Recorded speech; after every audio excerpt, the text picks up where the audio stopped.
आणखी एकदा परत अजनी पोलिसांनी मोठी कारवाई केलेली आहे। या कारवाईमध्ये लाखो रुपयाचा सुगंधित तंबाखू आणि सुपारी पकडण्यात आली आहे। परंतु एक पाहण्यात हे आलं आहे की यांची ही मोठी एक कारवाई अशी, याच्या अगोदरही ई सिगारेटचाही एक खेप यांनी पकडला होता। त्याचबरोबर आज 8 लाखाच्या जवळपासचा मुद्देमालासहित पकडण्यात आला।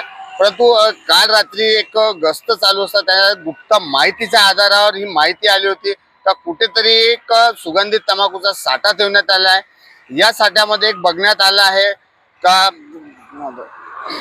या साठ्यात एक बघण्यात आलं आहे कुठेतरी पोलीस संतोष वाघमारे हे स्टॉपसह गस्ती घालत असताना त्यांना एक अज्ञात माणसांनी सांगितलं होतं का एका जागेवरती जो घटनास्थळ आहे त्या जागेवर, त्या घटनास्थळावर त्यांनी सांगितलं होतं कोणी राजकुमार गुरबाणी म्हणून एक व्यक्ती आहेत, जे ते एक किरायाच्या फ्लॅट मध्ये राहतात अभयनगरला। त्या जागेवरती त्यांनी कमीत कमी 350 किलो पर्यंतचा मुद्देमाल हा तिथे ठेवण्यात आले होता। या कारवाई सर्व पाहण्यात आला असताना पुढील तपास आता कारवाईसाठी मुद्देमाल आणि अन्य व सुरक्षा अधिकारी विजिलन्स नागपूर यांच्या ताब्यात देण्यात आला होता।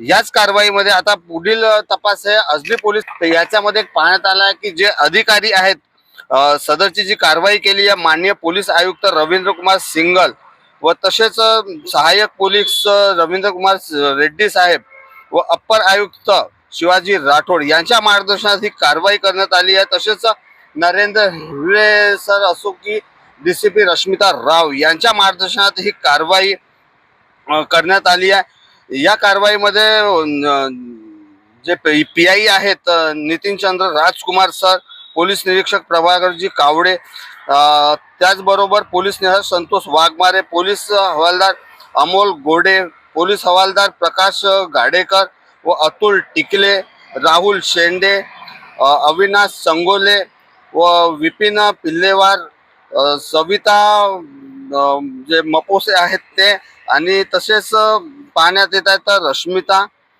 आणि हिमांशू, अभिषेक संलग्न व तसेच नागपूर शहर यातील केलेली ही सर्वात मोठी कारवाई पाहण्यात येत आहे। आता याच मध्ये आता बघण्यात येईल का जे एक आरोपी आहे, ह्या आरोपीवरती याच्या अगोदरचे काही गुन्हे आहेत का, कारण की असे बरेचदा पाहण्यात येते की असे अवैध धंदे करणाऱ्यांवर बरेचदा कारवाया होतात परंतु परत तेच काम करतात।